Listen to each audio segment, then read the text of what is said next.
कि श्रवण ही तो श्रवण की ओर ले जाता है। जो आप श्रवण कर रहे हैं यही श्रवण की ओर आपको ले जाएगा। राम नाम बर बर सावन भादो मास वर्षा ऋतु रघुपति भगत तुलसी साल सुदास। राम नाम बर बर श्रावण भादो मास। तो हम सब लोग यहाँ भगवान के नाम में डूबने का प्रयत्न कर रहे हैं। पूरी तरह से डूब नहीं पाएंगे, डूबना भी नहीं चाहिए, क्योंकि संसार में अभी बहुत देखना है, सुनना है, अच्छा कुछ कार्य करना है। और अच्छे कार्य करने के लिए भारतवर्ष की पवित्र धरती पर व्यक्ति ज्यादा दिन बना रहे, ये अच्छी बात है। ये अभिशाप नहीं है, ये परमात्मा का वरदान है। यदि केवल संसार के पदार्थों के उपभोग के लिए मनुष्य जिए तो उसके जीवन तो व्यर्थ। उसकी अपेक्षा, उसका शेष हो जाना, उसकी समाप्ति हो जाना, उस पर विराम लग जाना उसके कल्याण के लिए ज्यादा अच्छा।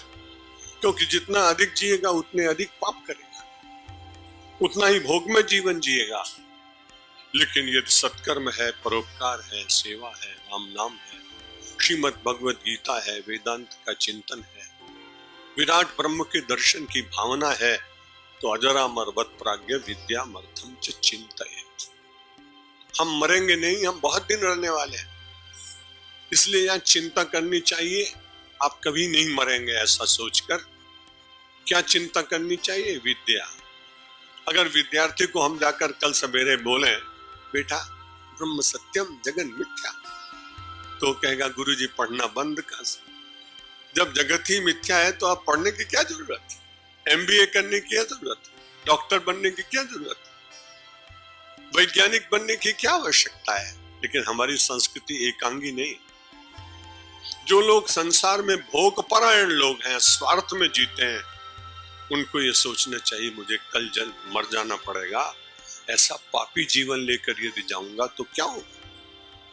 लेकिन जिनको संसार में अच्छा करना है, यहाँ विद्या का ब्रह्म विद्या भी लगा सकते हैं और विद्या का लौकिक विद्या जिससे मनुष्य की उन्नति हो, दोनों यहाँ पे लगते हैं। तो उन्होंने कहा कि अजरामर वत प्राज्ञ, बुद्धिमान आदमी को मैं अजर हूं, मैं अमर हूं, ऐसा मान करके उसे ब्रह्म विद्या का निरंतर स्वाध्याय करना चाहिए और उसे अर्थम चिंतयेत्, और उसको भी सात्विक अर्थ की प्राप्ति करनी चाहिए।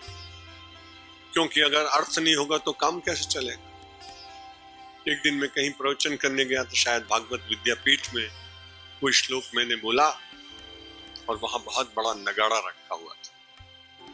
सभी मंदिरों में प्राय होता है, तो जब आरती होती तो नगाड़ा सबसे ज्यादा सुनाई पड़ता है और छोटी छोटी घंटियों की आवाज कम आती। मैंने सोचा कि भाई अर्थ की चिंता तो यहाँ भी दिखाई पड़ रही, और वे अगर पुजारी, अध्यापक, अध्यक्ष, मालिक, ट्रस्टी ये लोग न भी करें तो ये नगाड़ा तो कुछ कह रहा है। और बड़ी विचित्र बात है कि इसमें जिंदा चमड़ा नहीं लगा हुआ है, इसमें मरा हुआ चमड़ा लगा हुआ है। ध्यान से किसी कवि ने सुना तो लिखता है दुंदुभी सुतराम अचेतना। वो दुंदुभी, वो नगाड़ा अचेतन है। लेकिन ध्यान से सुनिए, दुंदुभी सुतराम अचेतना तन्मुखादपि धनम धनम धनम। जिसमें मरा हुआ चमड़ा लगा हुआ है वो भी कहता है धनम धनम धनम। संस्कृत का सुभाषितकार कवि कहता है कि दुंदुभी सुतराम अचेतना तन्मुखादपि धनम धनम धनम इत्तमेव निनदु अचेतना। अचेतन होकर भी यदि ऐसा कोई बोलता हो तो आप सब जितने लोग बैठे हैं तो इसमें कोई कठिनाई नहीं। यदि सचेतन व्यक्ति भी धनम धनम करता हो तो बुरी बात नहीं। लेकिन वो धन किधर जाना चाहिए, कितना होना चाहिए, उसकी मर्यादा कैसी होनी चाहिए, उसका आगमन कैसे होना चाहिए, इसलिए नीतिकारों ने कहा अजरामर वत प्राज्ञ विद्याम अर्थम च चिंतयेत्। अर्थ की चिंता करें।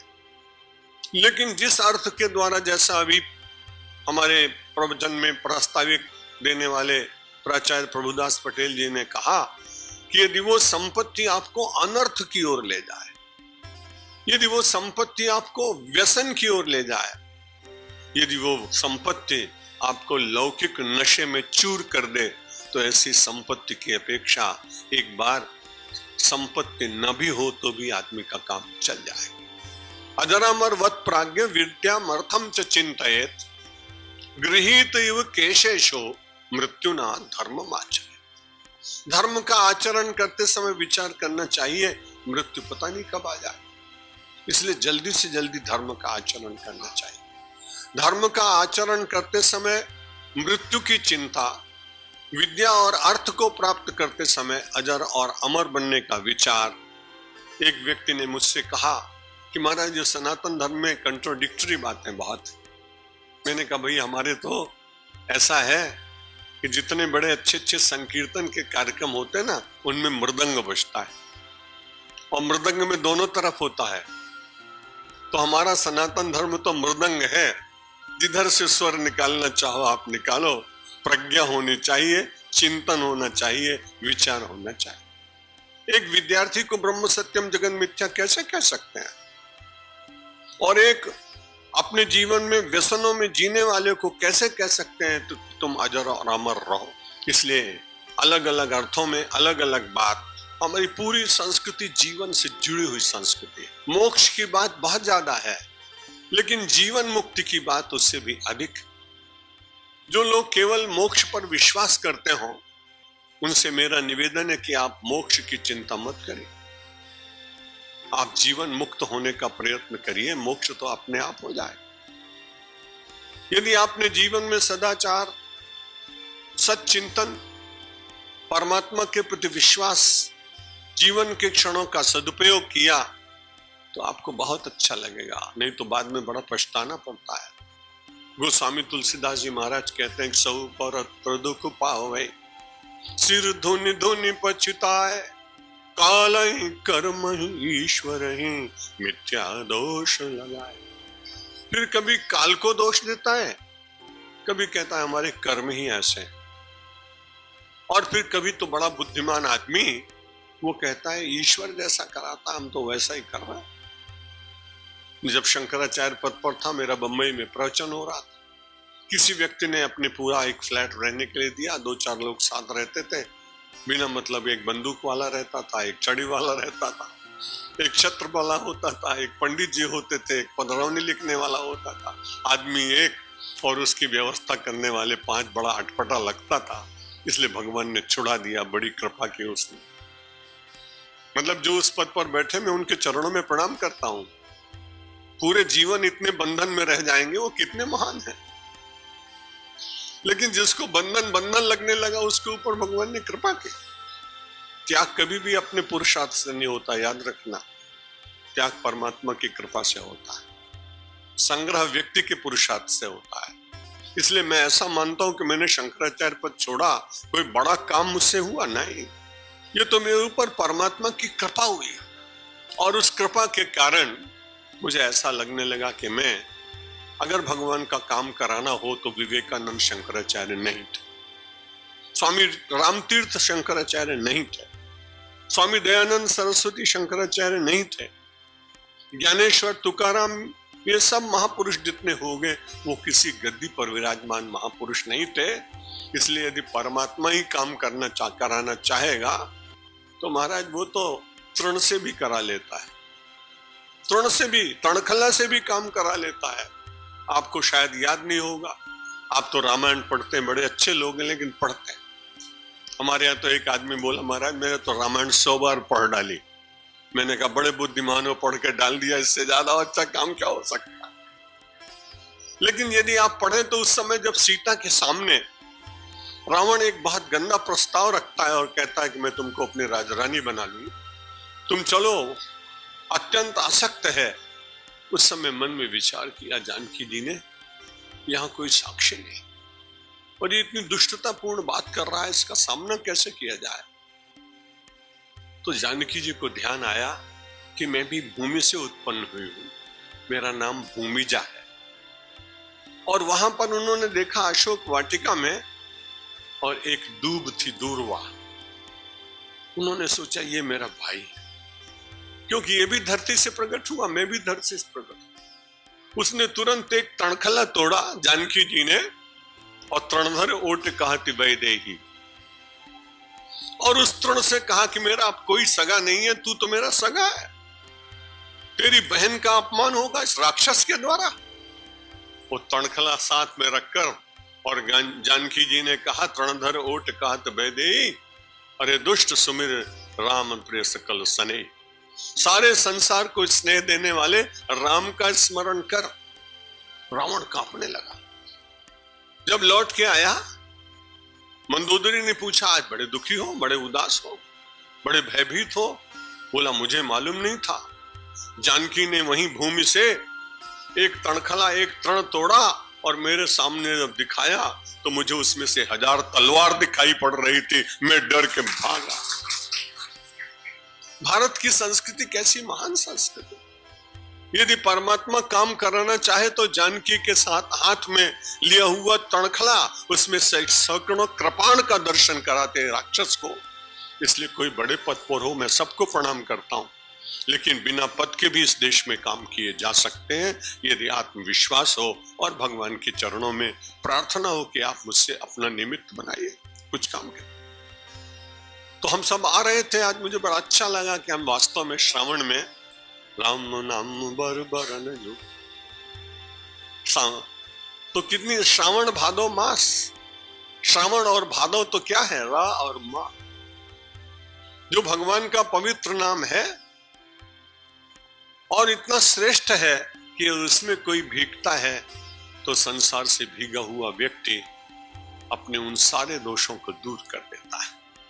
मैं निवेदन कर रहा था कि व्यक्ति कभी कभी ईश्वर को दोष देता है, और मैंने उस समय की बात बताई कि जब मैं पद पर था तो कोई आदमी मेरे चांदी के बर्तन उठा ले गया। 4-5 लोग आते थे तो हमारे पंडित ने कहा कि महाराज इस व्यक्ति पर मुझे शंका है। मैंने उसको बुलाया, मैंने कहा भाई मुझे मंत्र तंत्र तो नहीं आते, पर एक बार एक पंडित जी ने मुझे कुछ चावल दिए थे, और उन चावलों का प्रयोग करने में यह है कि जो आदमी चोरी करे उसे चावल अगर खिलाओ तो उसके मुंह से खून निकलने लगता है, लहू निकलने लगता है। तो आप 5 आदमी जितने हैं वो पंडित जी के चावल रखे हैं, आज मैं उसका प्रयोग करूंगा। उसने दरवाजा बंद किया, महाराज सबको मत बुलाओ, मैंने ही चोरी की है। अब बड़ी अच्छी बात थी, अगली बात मुझे उसकी बड़ी अच्छी लगी, मैंने उसको पुरस्कार दिया, उसको दंड नहीं दिया। मैंने कहा भाई आपको ऐसा कैसे हुआ? बोले महाराज मैं तो 2 दिन पहले प्रवचन सुन रहा था, आपने एक दिन कहा कि भगवान की बिना इच्छा के पेड़ का पत्ता भी नहीं हिलता, तो मैंने कहा जो चोरी कर रहा हूं ये भगवान की इच्छा से हो रही है। लेकिन संसार में अधिकांश दोषयुक्त जीवन जीने वाले व्यक्ति ईश्वर के ऊपर दोष डालते हैं, और फिर उनको अंत में बहुत पश्चाताप करना पड़ता है। कालई कर्मई ईश्वर ही मिथ्या दोष लगाए। गोस्वामी जी कहते हैं वो मिथ्या दोष लगाता है, अपना आत्मनिरीक्षण करता नहीं, और वो दूसरे के ऊपर अपने बहाने बना बना के और उनके ऊपर अपने दोष को मरने का प्रयत्न करता है। परमात्मा करे कि हम सब लोग जो थोड़े भी आस्तिक हैं उनको विचार करके बार बार अपने को देखते रहने का प्रयत्न करना चाहिए, और जो सेल्फ इंट्रोस्पेक्शन करता है, जो आत्मनिरीक्षण करता है, उसका जीवन अपने आप ही अच्छा बनता चला जाता है। मनुष्याणाम शास्त्रेषु कश्चित् यतति सिद्धये यततामपि सिद्धानाम कश्चिन् माम वेत्ति तत्वतः। और उसके अग्रिम श्लोक में मैंने कहा एतद् योनीनि भूतानि सर्वाणि त्युपधारय अहम कृष्णस्य जगतः प्रभवः प्रलयस्तथा। परमात्मा जो है वो कहते हैं मैं ही सारे संसार का प्रभाव करने वाला हूं और मैं ही सारे संसार में प्रलय कर। जब व्यक्ति अपने को बीच में डाल लेता है तो बड़ी कठिनाई कि उसके अहंकार से उसके दोष बढ़ जाते हैं और उसे जीवन का आनंद प्राप्त नहीं होता।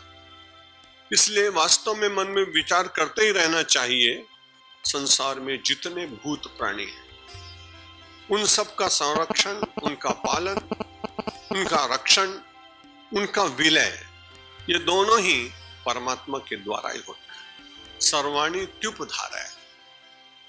और इस प्रकार से मन में धारणा करनी चाहिए, इतना विचार करना चाहिए, बड़ा लाभ होता है। यदि इस प्रकार के चिंतन में व्यक्ति चला जाता है तो उसके साथ कोई एक शक्ति निरंतर काम करती रहती है और वो ईश्वरी शक्ति होती है। इसलिए कभी उसका प्रभाव हुआ तो तुरंत विचार करेगा कि भगवान की कृपा से। और उसके उदाहरण है भगवान श्री राम। लंका पर विजय करके लौटे हैं। बालक चाहे जितना बड़ा हो जाए पर मां को उसे अपना बालक ही दिखाई पड़ता है। इसलिए मां मन में विचार करने लगी कि अति सुकुमार जुगल मेरे बारे, अरे कौन भांति लंका पति मारे। अति सुकुमार जुगल मेरे बारे, कौन भांति लंका पति मारे। इतने बड़े राक्षस, इतने बड़े बलवान लंकापति को मारा कैसे? भगवान कह रहे हैं कुल, हम आप तो उछल के बताते कि ऐसे मारा ऐसे मारा। अब भगवान स्वयं भगवान होकर भी अपने से बड़ा ईश्वर तत्व को मान रहे हैं। इसलिए मन में विचार करने लगे कि मैं अपनी मां को उत्तर दूं तो कैसे दूं। मन में विचार करने के बाद बड़ा अच्छा हुआ, इतने में वशिष्ठ महाराज आ गए। राम जी महाराज विचार करने लगे कि प्रभाव का कारण मैं हूं, मैं अपने प्रभाव को बता सकता हूं। ऐसा मन में विचार करने के उत्तर कैसे दूं मां। ये बार बार विचार कर रही कि मेरे छोटे छोटे बालकों ने रावण जैसे बलवान को कैसे पराजित कर दिया। अब उत्तर दे नहीं सकते थे कि मैंने किया, ऐसा मुंह से निकाल नहीं सकते थे। अहंकार की पूरी समाप्ति कर दी थी। इतने में वशिष्ठ जी महाराज वो बैठे बोले। अब जब मैया ने फिर पूछा कि अति सुकुमार जुगल मेरे बारे, कौन भांति लंका पति मारे। अब उत्तर देते हैं, अरे गुरु वशिष्ठ कुल पूज्य हमारे, और इनकी कृपा धनुज रनिवार। भगवान श्री राम का शील देखें। इसीलिए तो हम सब लोग जीते हैं, मरते हैं, चलते हैं, अपने आप मुंह से निकलता है कोई नाम और वो है राम का नाम। पूरी संस्कृति में एक नाम ऐसा जो सुख में भी निकलता है, जो दुख में भी निकलता है। भगवान कह सकते थे प्रलय में करता हूं, प्रभाव में करता हूं, सृजन मेरा है, विलय मेरा है, लेकिन तुरंत मन में विचार किया कि जो सबसे बड़ी शक्ति है, मैं तो अवतार बनकर आया हूं।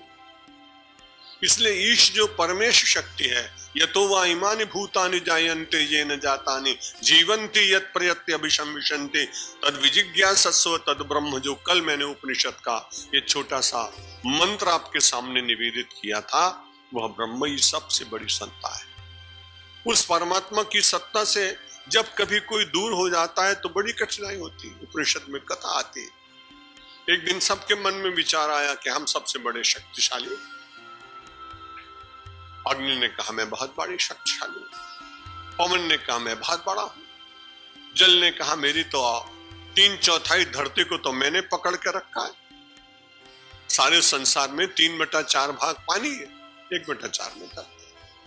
अब ये सब आपस में कह रहे थे मैं बड़ा हूं, मैं बड़ा हूं, मैं बड़ा हूं। अब भगवान ने, ब्रह्म ने सोचा अब इन सबको कैसे समझाया जाए। इतने अभी मैं तणखला की बात ही कह रहा था, फिर दूसरा तणखला फिर आ गया। वो आ गया तो उसके बाद वो तृण सामने खड़ा था। वहां किसी ने आवाज लगाई ऊपर से।